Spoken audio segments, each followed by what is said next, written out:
Bonjour.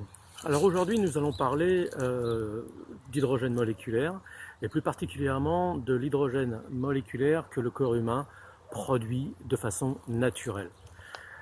Pourquoi je voudrais parler de ce sujet? Tout simplement parce que il y a eu une étude japonaise qui concerne les centenaires, qui a eu pour but de mesurer et surtout de démontrer que l'hydrogène produit par le corps humain permettait d'allonger l'espérance de vie. Alors, au Japon, il y a un endroit, il y a une île où les centenaires sont en surnombre et les chercheurs ont fait toute une batterie de tests pour savoir d'où cela provenait. Parmi ces tests, il y a eu un test concernant la production dans l'estomac d'hydrogène moléculaire. On produit tous plus ou moins de l'hydrogène moléculaire quand on digère. La décomposition des aliments dans l'estomac fait que l'on produit de l'hydrogène. Alors, on en produit plus ou moins, et justement, l'objectif de cette étude clinique japonaise, c'était de savoir si ça avait une influence ou pas sur la longévité de ces personnes. Alors, il y a eu plusieurs catégories de personnes comparées, que ce soit les centenaires. Alors, les centenaires avaient en moyenne 102 ans. Il y a eu des femmes, il y a eu des hommes. Il y a eu une 50, non, il y a eu 28 personnes de plus de 100 ans qui ont été testées. En fait, ce qui s'est passé, c'est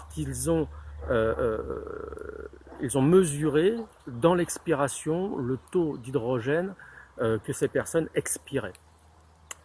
Et pour résumer, le résultat ça a été que sur le lot de personnes qui a été contrôlé, eh bien, le taux d'hydrogène moléculaire dans l'expiration était 4 fois supérieur à la normale. Alors la normale, c'était quoi? Ben, c'était les groupes qui étaient eux-mêmes en comparaison. Et ces groupes, c'était quoi? C'était des personnes du même âge ne vivant pas dans les mêmes conditions, et etc. Alors, qu'est-ce qui est intéressant pour nous? Alors, ce qui est intéressant pour nous, c'est pas de se dire il faut aller vivre au Japon, il faut vivre au bord de la mer, manger des sushis toute la journée. Ce qui est intéressant pour nous, c'est pas ça. Ce qui est intéressant pour nous, c'est de se dire que les résultats de cette étude ont démontré que l'hydrogène favorisait la longévité. Alors la longévité, c'est quoi? Ce sont les cellules.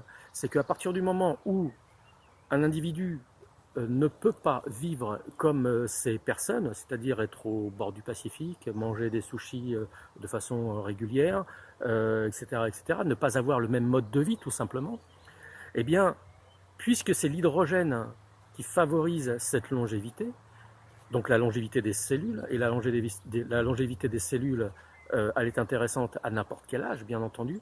Donc, ce qui est intéressant, c'est de se dire pourquoi ça a été aussi bénéfique et de quelle façon récupérer le même bénéfice au travers de systèmes permettant d'absorber de l'hydrogène moléculaire de façon quotidienne.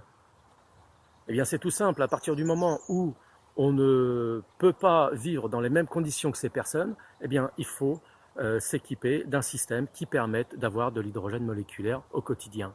Et à aujourd'hui, la solution la plus simple, c'est de l'avoir dans l'eau de boisson.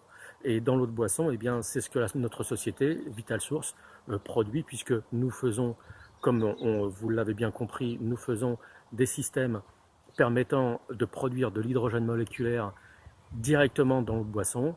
Ces systèmes filtrent l'eau, puis rajoutent de l'hydrogène moléculaire derrière. Alors voilà, donc juste la petite leçon par rapport à cette étude qui est consultable en ligne sur notre site. Donc vous pouvez consulter le site et vous verrez à un moment donné, on a mis un lien permettant d'aller directement sur cette étude. Bon, cette étude est en anglais, mais avec les outils aujourd'hui de chez Google, on peut facilement traduire tout ça. Donc ce qui est intéressant, c'est évidemment de pouvoir consommer de l'hydrogène moléculaire au travers de l'eau de boisson de façon régulière. Voilà, je vous remercie de votre attention et puis cette première vidéo fait partie d'une série où nous allons aborder régulièrement tous les autres thèmes et toutes les autres études cliniques qui sont parues dans des revues comme Science ou d'autres grands noms de la presse médicale. À bientôt, je vous remercie.